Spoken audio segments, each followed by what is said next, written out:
Kuwait లో tick talk app కు సంబంధించి ముఖ్యంగా భారతీయ సమాజంలో మన తెలుగు ప్రజలు ఎవరైతే ఉన్నారో, రెండు తెలుగు రాష్ట్రాలకు సంబంధించిన ప్రజలు ఎవరైతే ఉన్నారో టిక్ టాక్ యాప్ కు సంబంధించి భిన్నాభిప్రాయాలు వ్యక్తమవుతూ ఉన్నాయి. టిక్ టాక్ చెడిపోయిందని చెప్పేసి మన తెలుగు వాళ్ళే మన యొక్క తెలుగు వాళ్ళను తిట్టుకుంటూ, అలాగే చాలా మంది వీడియోలు చేస్తూ ఉన్నారు. అసభ్యకరమైన పదజాలం వాడుతూ బూతులు తిట్టుకుంటూ ఉన్నారని చెప్పేసి చాలా మంది కామెంట్ చేస్తూ ఉన్నారు. మరి ఇక్కడ ముఖ్యమైన విషయం ఏంటంటే, కువైట్ లో చాలా మంది తెలుగు ఆడవాళ్ళు ఎవరైతే భారతీయ మహిళలు ఉన్నారో చాలా మంది రీల్స్ చేయడం కానీ, లేకపోతే డ్యాన్సులు వేయడం కానీ, లేకపోతే ఇతరులను దూషించడం చాలా ఎక్కువైపోయిందని చెప్పేసి కువైట్ లో ఆడవాళ్లను, ఒక మాటలో చెప్పాలంటే నాకు అందిన సమాచారం మేరకు కువైట్ లో ఆడవాళ్లను పట్టలేకపోతూ ఉన్నామని చెప్పి కొంతమంది సోషల్ మీడియా వేదికగా కామెంట్లు చేస్తూ ఉన్నారు. నేను మొన్న టిక్ టాక్ కు సంబంధించి ఒక వీడియో చేస్తే ఆ యొక్క వీడియోలో కూడా నాకు మెసేజ్లు రావడం జరిగింది. అన్న, టిక్ టాక్ లో ఆడవాళ్లు ఇలా ఉన్నారు, అలా ఉన్నారని చెప్పేసి.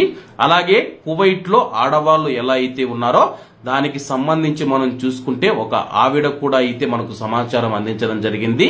కువైట్ లో టిక్ టాక్ లో ఆడవాళ్లు ఏదైనా వీడియోలు చేయడం కానీ, ఫోటోలు పెట్టడం చేస్తే గానీ వాళ్లకు పర్సనల్ గా మెసేజ్లు చేసి మగవాళ్లు వేధిస్తూ ఉన్నారని చెప్పి, కువైట్ లో ఆడవాళ్ల తప్పు ఎంత ఉందో మగవాళ్ల తప్పు కూడా అంతే ఉందన్నా, అని ఆడవాళ్లను ఎక్కువగా అయితే ఇబ్బంది పెడుతూ ఉన్నారు. ఆడవాళ్ల వల్లే ఇదంతా జరుగుతూ ఉందని చెప్పేసి మగవాళ్లు మెసేజ్లు పెట్టి, ఫోన్ నెంబర్ పెట్టామని చెప్పేసి చాలా సార్లు మెసేజ్లు పెట్టడం, అలాగే మెసేజ్లు పెట్టిన తర్వాత పరిచయాలు ఏర్పడి ఇక్కడ ఇటువంటి పనులు చేస్తూ ఉన్నారు.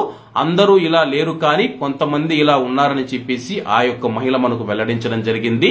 మరి ఈ యొక్క విషయం పైన మీ యొక్క అభిప్రాయాన్ని కామెంట్ రూపంలో తెలియజేయాలని కోరుకుంటూ, ఆడవాళ్లనే ఎందుకు ఇలా బ్లేమ్ చేస్తూ ఉన్నారు, మగవాళ్ల తప్పు కూడా ఉంది కదా, ఆడవాళ్లదే తప్పు ఎందుకని చెప్పేసి చాలా మంది మాట్లాడుతూ ఉన్నారని చెప్పి ఆమె అయితే ఆవేదన వ్యక్తం చేసింది. ఇక్కడ ఆడవాళ్లు తప్పు ఎంత ఉందో మగవాళ్ల తప్పు కూడా అంతే ఉందన్నా. వీళ్ళు సోషల్ మీడియా ద్వారా, టిక్ టాక్ ద్వారా పరిచయం ఏర్పరచుకొని ఆ తర్వాత అక్రమ సంబంధాలు పెట్టుకుంటూ ఉన్నారు. ఆ యొక్క అక్రమ సంబంధాలు చెడిపోయినప్పుడు వీడియోలు పెట్టి ఒకరిని ఒకరు తిట్టుకుంటూ ఉన్నారు. కేవలం ఇలాంటి వాళ్ళు 10%, 10 నుంచి 15% మంది ఉన్నారు. మిగతా 80 నుంచి 85% మంది కువైట్ లో తమ పనులు తాము చేసుకుంటూ ఉన్నారు. ఈ యొక్క 10% వల్ల కువైట్ లోని భారతీయ సమాజానికి, ముఖ్యంగా మన రెండు తెలుగు రాష్ట్రాలకు సంబంధించి తెలుగు సమాజానికి కూడా చెడ్డ పేరు వస్తూ ఉందని చెప్పేసి ఆవేదన వ్యక్తం చేసింది. మరి ఈ యొక్క విషయం పైన మీ యొక్క అభిప్రాయాన్ని కామెంట్ రూపంలో తెలియజేయాలని కోరుకుంటూ, ఎవరైనా ఇటువంటి వారు ఉంటే దయచేసి ముఖ్యంగా ఆడవాళ్ళు ఎవరైతే ఉన్నారో అమ్మా, మీ యొక్క ఫోన్ నెంబర్ అడిగితే కానీ ఇవ్వద్దండి. ఒకసారి ఇచ్చారంటే కానీ తర్వాత జరగబోయే పరిణామాలకు మీరే బాధ్యత వహించాల్సి ఉంటుంది.